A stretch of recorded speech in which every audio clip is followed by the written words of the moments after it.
Hello guys, সবাই কেমন আছেন? তো চলে আসলাম আবার নতুন একটা টপিক নিয়ে। আমার সামনে দেখছেন নাতাশা আইপিএসের একটা মাদারবোর্ড।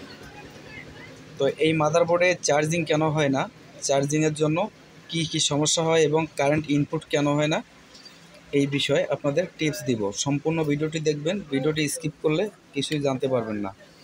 আর তার আগে বলি, ভিডিওটা যদি ভালো লাগে তো চ্যানেলটা সাবস্ক্রাইব করতে ভুলবেন না। কোনো মতামত থাকলে কমেন্টে জানাবেন। তো দেখেন, প্রথমত বলি চার্জিংয়ের জন্য কোন কোন সেকশনগুলো ব্যবহার করা হয়েছে এই নাতাশা আইপিএস মাদারবোর্ডে। দেখেন এইখানে কিন্তু 612 দুটো ট্রানজিস্টর রয়েছে, ট্রানজিস্টর আকৃতি। দেখেন এখানে রয়েছে 612, একটা একটা। এই দুটো কিন্তু খুবই গুরুত্বপূর্ণ চার্জিংয়ের ক্ষেত্রে। যখন চার্জিং হবে না, প্রয়োজন বিশেষ সিমটম দেখে বুঝতে হয় ভোল্টেজ মেপে যে কোনটা নষ্ট হয়েছে। তো এটাও কিন্তু চার্জিংয়ের ক্ষেত্রে ব্যবহার করা হয়েছে।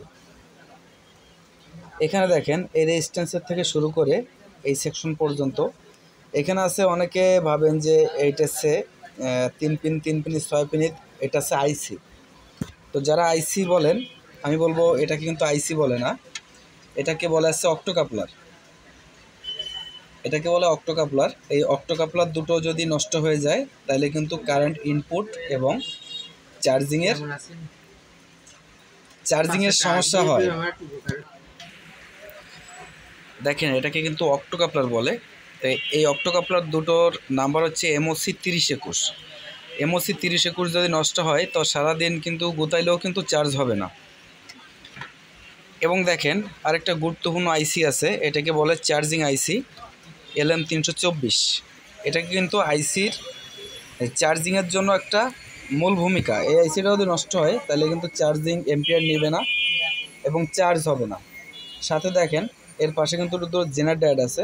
এখানে দুটো জেনার ডায়োড আছে। জেনার ডায়োড দুটো যদি রিমুভ হয়ে যায় কিংবা শর্ট হয় তাহলে কিন্তু আপনার চার্জটা হবে না। তাহলে আমরা চার্জিংয়ের সেকশনে এই একটা আইসি গেল, এই আইসিটা পাল্টিয়ে দিলে কিন্তু চার্জ হবে।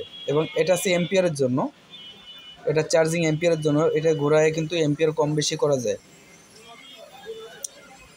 আর দেখেন এখানে এমওসি 3021 দুটো, এই দুটো কিন্তু চার্জিংয়ের জন্য, 612 চার্জিংয়ের জন্য। তাহলে চার্জিংয়ের সেকশনটা কিন্তু এইভাবে করা রয়েছে, এখান থেকে বাইপাস করে এখানে ঢুকানো আছে। এই জন্যই কিন্তু চার্জিংটা করা হয়। এবং এই মসফেটের মাধ্যম দিয়ে কিন্তু এম্পিয়ারটা যায় চার্জিংয়ের। এই দুই সাইড দিয়ে কিন্তু এম্পিয়ার যায়, যেহেতু ট্রান্সফরমারের কানেকশন কিন্তু এখানেই থাকে। তো বন্ধুরা, এইটুকু ছিল ভিডিও চার্জিংয়ের জন্য।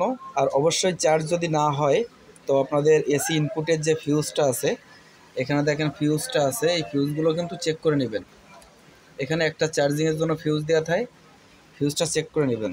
সবাই ভালো থাকবেন, সুস্থ থাকবেন, সবাইকে ধন্যবাদ।